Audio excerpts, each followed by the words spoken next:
बांग्लादेश लगातार हिंसा की आग में भभक रहा है। इस हिंसा में अब तक 300 से ज्यादा लोगों की मौत हो चुकी है। शेख हसीना के खिलाफ गुस्सा अब दूसरा रूप ले चुका है।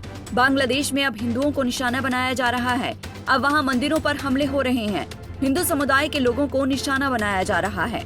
भारतीय प्रतिष्ठानों में तोड़फोड़ की जा रही है। यहाँ तक कि 2 हिंदू पार्षदों की पीट कर हत्या कर दी गई।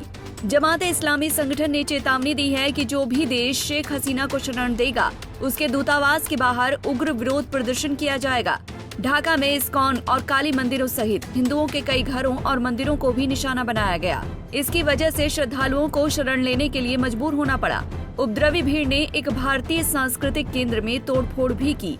यहाँ तक कि बांग्लादेश के गृह मंत्री के घर को भी प्रदर्शनकारियों ने आग के हवाले कर दिया। हुड़दंगियों ने लाठी डंडों से लोगों को पीटा। प्रदर्शनकारियों ने ढाका में कई प्रमुख स्थानों पर आगजनी की, जिसमें धान मंडी 32 स्थित बंगबंधु भवन भी शामिल है, जिसे बंगबंधु स्मारक संग्रहालय के रूप में भी जाना जाता है। ये म्यूजियम हसीना के पिता शेख मुजीबुर रहमान को समर्पित है। बांग्लादेश में स्थिति बेहद गंभीर होती नजर आ रही है। शेरपुर जिले की एक जेल से सभी 518 कैदी भाग गए हैं। कल शाम भीड़ जेल में घुस गई और मौके का फायदा उठाकर कैदी फरार हो गए। कई हथियार और जरूरी चीजें भी लूटी गई हैं। खबर है कि 10 से 15 खूंखार आतंकवादी भी जेल से भाग गए। इधर भारत बांग्लादेश सीमा पर सुरक्षा कड़ी रखी जा रही है। बीएसएफ को सख्त निर्देश दिए गए हैं कि दस्तावेजों की छानबीन सख्ती से की जाए। बांग्लादेश हिंसा पर गृह मंत्री अमित शाह ने कहा कि सीमा पर घुसपैठ नहीं होने दी जाएगी। भारत और बांग्लादेश के बीच आयात निर्यात बंद कर दिया गया है। बांग्लादेश में अशांति के बीच केंद्र सरकार ने मंगलवार को एक सर्वदलीय बैठक बुलाई। इस बैठक में गृह मंत्री अमित शाह, जेपी नड्डा, रक्षा मंत्री राजनाथ सिंह के अलावा विपक्ष के नेता राहुल गांधी भी मौजूद थे।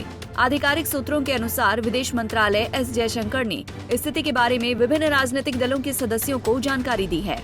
बैठक की अध्यक्षता पीएम मोदी ने की थी। बैठक में भारत सरकार का रुख स्पष्ट करते हुए विदेश मंत्री एस जयशंकर ने सभी नेताओं को बताया कि स्थिति को देखते हुए हम उस पर नजर बनाए हुए हैं।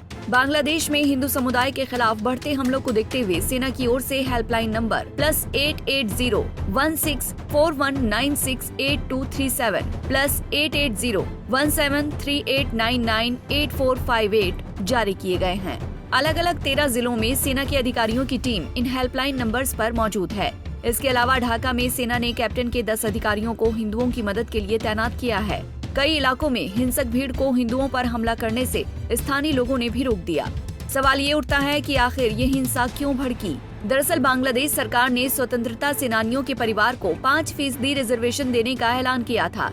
सरकार के इस फैसले के खिलाफ स्टूडेंट्स प्रोटेस्ट कर रहे थे। इस दौरान बांग्लादेश पुलिस ने प्रदर्शन खत्म करने के लिए बल का प्रयोग किया, जिसके बाद हिंसा भड़क उठी। इसके बाद शेख हसीना सरकार ने हाल ही में जमात इस्लामी, उसकी स्टूडेंट यूनियन और उससे जुड़े अन्य संगठनों पर बैन लगा दिया था। इस कदम से बांग्लादेश में प्रदर्शन और हिंसक हो गया। सरकार की इस कार्रवाई के बाद ये संगठन शेख हसीना सरकार के खिलाफ सड़कों पर उतर आए हैं। बहरहाल इस हिंसा को देखते हुए सबसे बड़ा सवाल ये उठता है कि रिजर्वेशन की इस लड़ाई में आखिर हिंदुओं को क्यों निशाना बनाया जा रहा है? आखिर क्यों मासूम परिवारों के घरों को जलाया जा रहा है? क्या ये प्रोटेस्टर्स सच में स्टूडेंट हैं जो इस कदर हिंसा की आग में अंधे हो चुके हैं कि उन्हें सामने न भगवान न इंसान नजर आ रहा है? Bureau report, Punjab Kesari TV.